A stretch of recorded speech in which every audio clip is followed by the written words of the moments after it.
Type of double displacement reaction we are going to look at is called a precipitation reaction. And a precipitation reaction is called that because precipitation stands for essentially something that falls out of solution. And if something falls out of solution, it's no longer dissolved in solution, it is considered something that is now solid. And so these same rules, though, apply about the general look to a double displacement precipitation reaction, and the fact that you have a compound with a cation and anion X, and another compound with a cation anion that we will call B and Y. And what happens is the A and X are still going to swap locations with anions, and we'll end up with BX plus AY. But the major difference here is we cannot give you a list of things that AX and BY happen to be.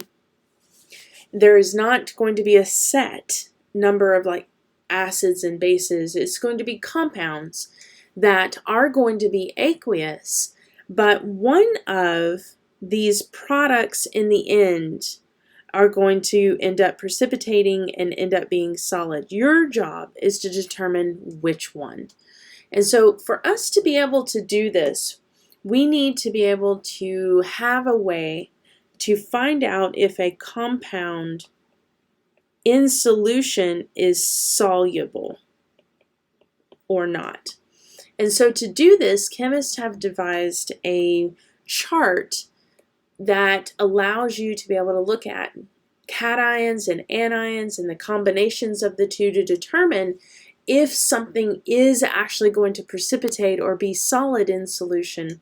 And this is called the solubility chart.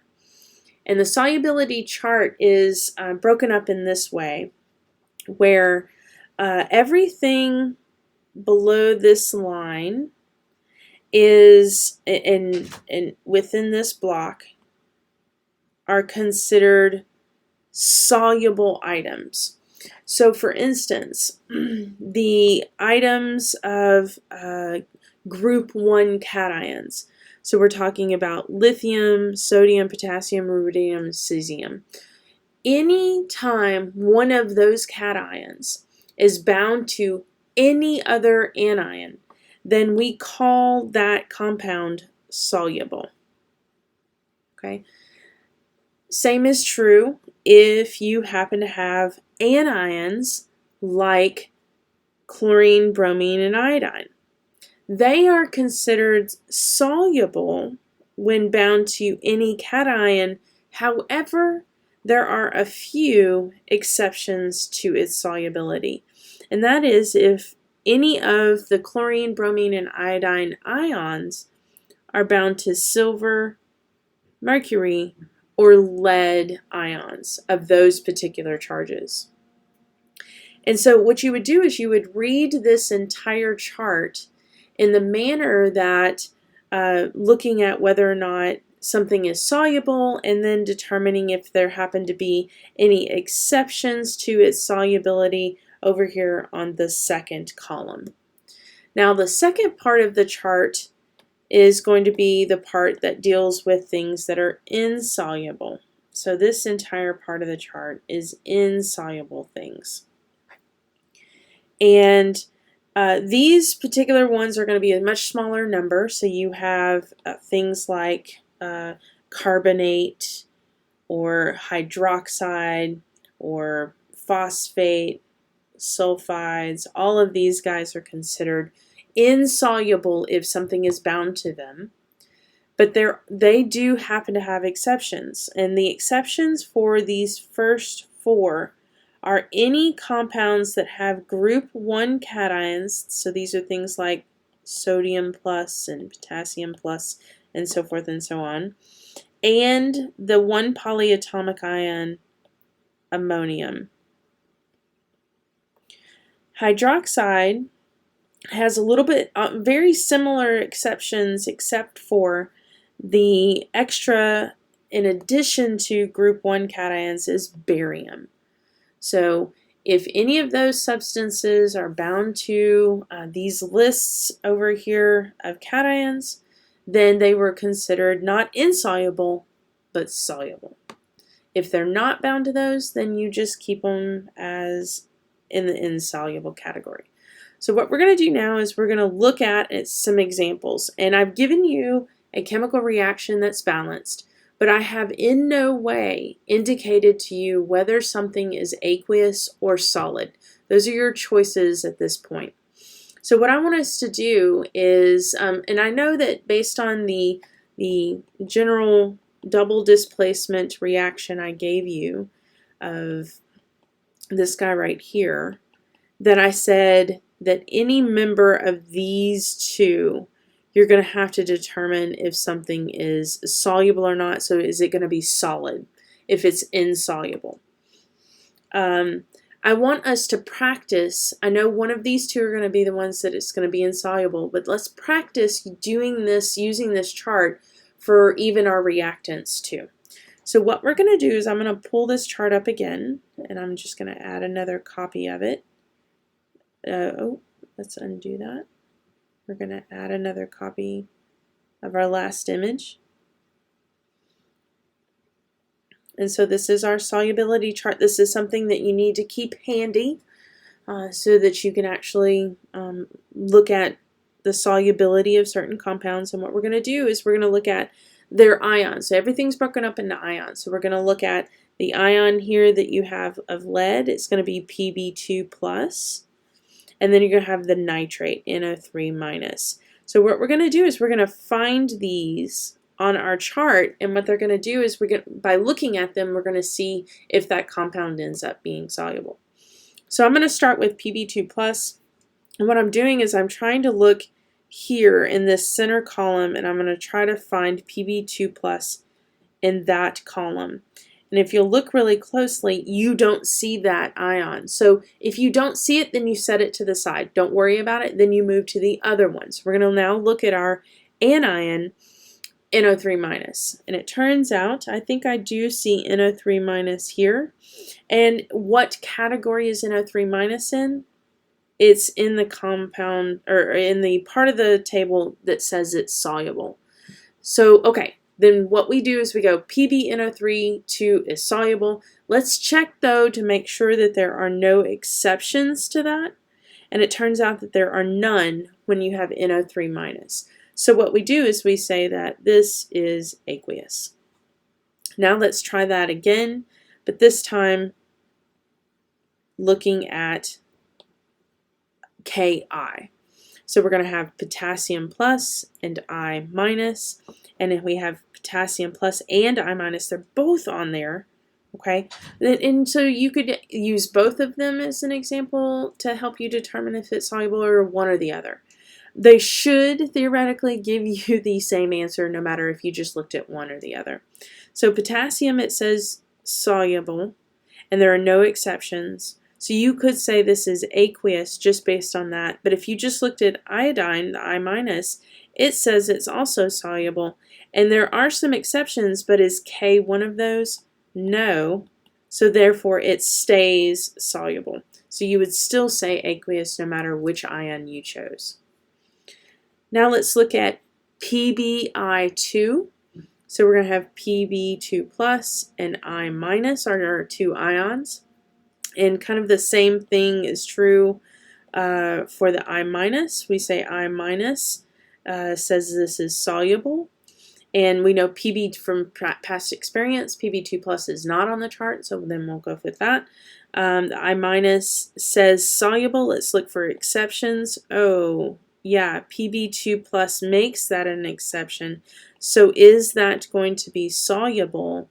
No, it won't. It was going to be an exception to that rule, so we're going to say insoluble instead of soluble. So for this particular one, we're going to have to put S instead of AQ.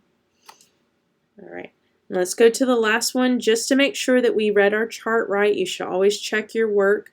You're going to have K+ and NO3-. K+ is going to be soluble. There's no exceptions.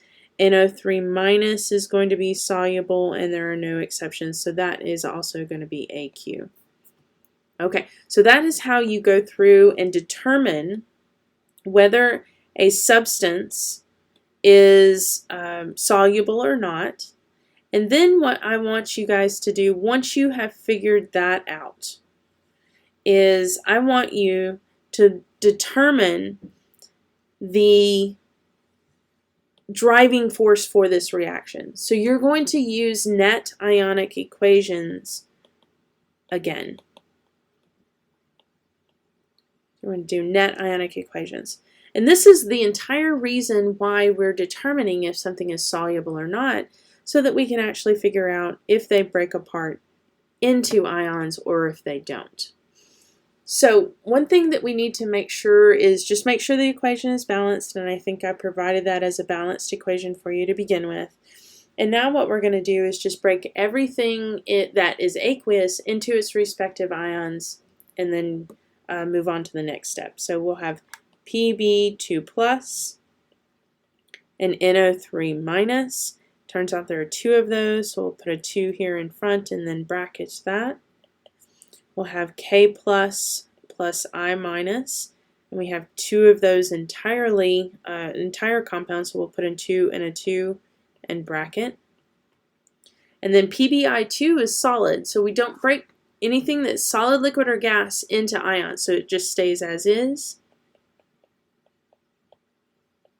And then our potassium and nitrate do break into ions, and then we'll bracket that compound.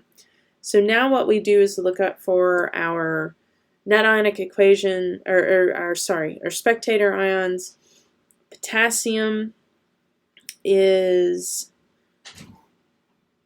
2 of those, and it looks like I might have made a mistake on my balancing. I should have probably put a 2 in front of a KNO3, so we'll put a 2 here and a 2 here. How did I notice that? I noticed that because whenever I was looking at nitrate, it said that there were 2 here, but I only had 1 listed over here with KNO3. And I went, oh, yeah, that's gotta change. So I made a mistake. So balancing and checking your work as you're going is a good thing. So that's one spectator ion. And it turns out the potassium is another spectator ion. So we can cut those out of the reaction and write what's left over, and that gives us Pb2 plus 2 I minuses, which yields PbI2, which is our solid. So this is the driving force for this reaction, is the formation of solid lead 2 iodide, and therefore our net ionic equation. All right, let's try another one really quick. So this one has, this is a double displacement reaction. We're going to need our solubility chart to determine whether or not something is aqueous or solid. So let's really quickly run through that again. We're going to have K plus and SO4 2 minus as our 2 ions. So we know K plus says soluble, no exceptions. So we could just say AQ at this point, but let's just check and make sure. SO4 2 minus also says soluble, and then potassium are none of the exceptions. So yay, we can say aqueous. Now let's look at barium nitrate. So you have Ba2 plus and NO3 minus. And we're looking for these 2 ions. You'll see NO3 minus, but I don't see Ba2 plus as one of our kind of major ions to start with. So let's just look at nitrate. So nitrate says soluble, and there are no exceptions. So hey, there you go, AQ.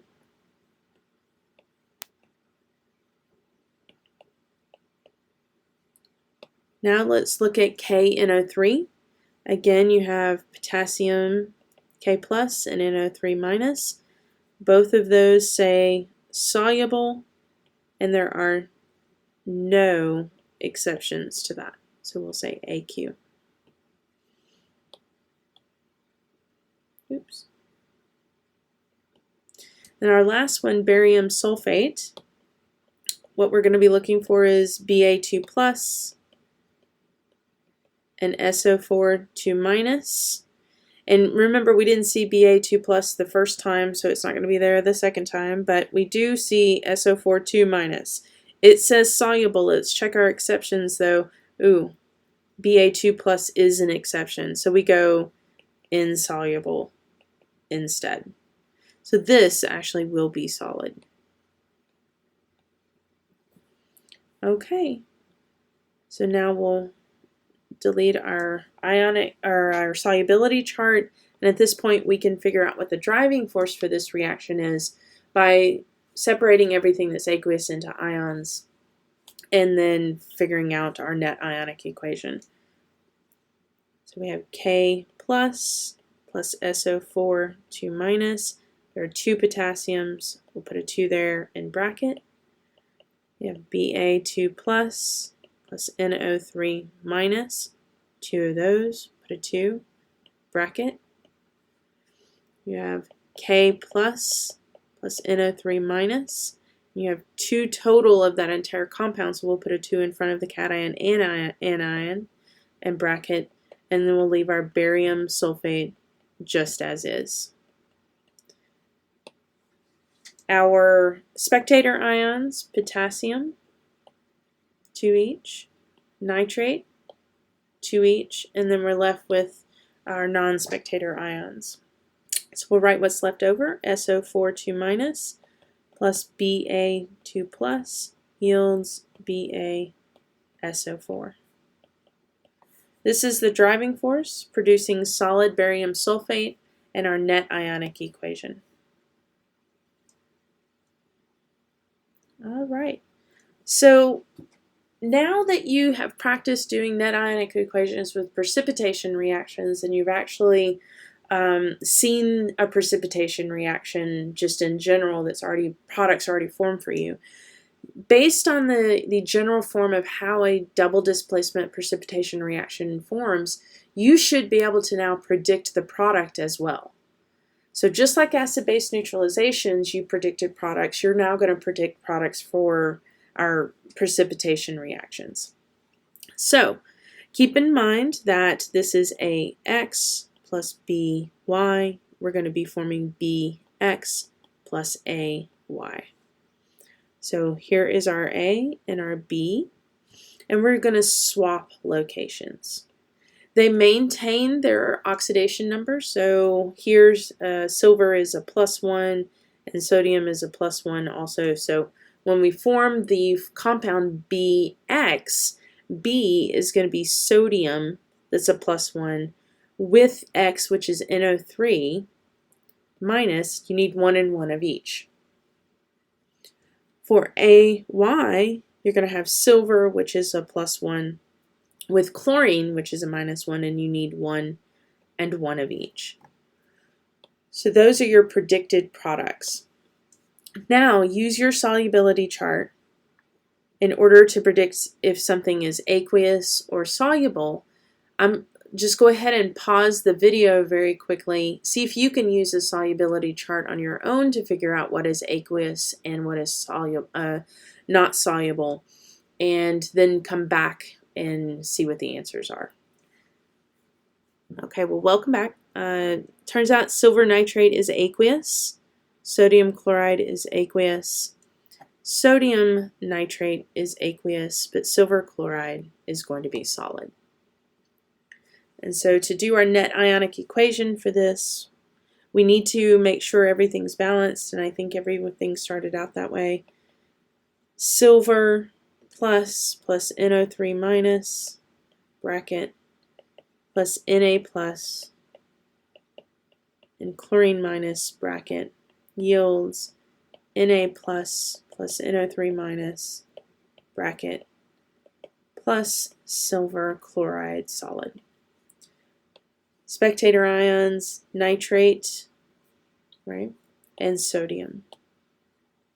We'll cut those out, and that leaves us with Ag plus Cl minus yields AgCl solid. So this is the driving force, the precipitation of silver chloride, and the net ionic equation. So now at this point, I've given you 3 examples where I've given you the reactants. I want you to, given the design of a double displacement reaction, I want you to predict the products and then give me the net ionic equation. So pause the video at this point, try and see if you can do these problems on your own, and then press play and the answers will show up for you.